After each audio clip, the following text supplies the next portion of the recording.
Beɗon maɓɓita Kaaba hajja. Beɗon maɓɓita Kaaba jawkiti amin. La ilaha illallah.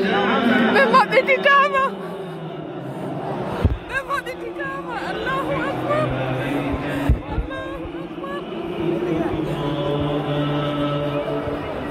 Ɓe maɓɓiti Kaaba.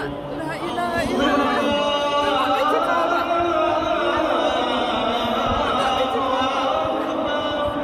Ɓe maɓɓiti Kaaba jamaare laare. La ilaha illallah. لا إله إلا الله. لا إله. اللهم افتح لي أبواب رحمتك ومغفرتك وأدخلني فيها بسم الله. اللهم أدخلني فيها. الله أكبر. الله أكبر. الله أكبر. الله أكبر. الله أكبر.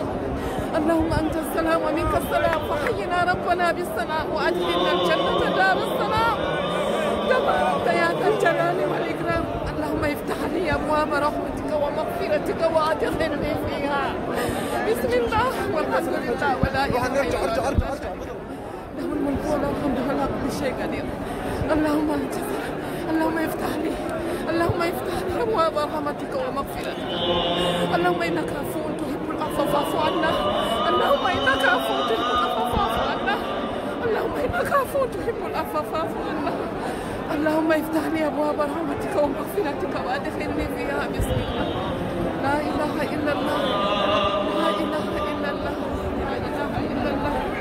لا إله إلا الله. الله هو اللي يمدر كعبة. الله هو اللي يمدر كعبة. لا إله إلا الله. الله نستل إلى الجنة. الله اللهم افتح لي أبواب رحمتك. لا إله إلا الله.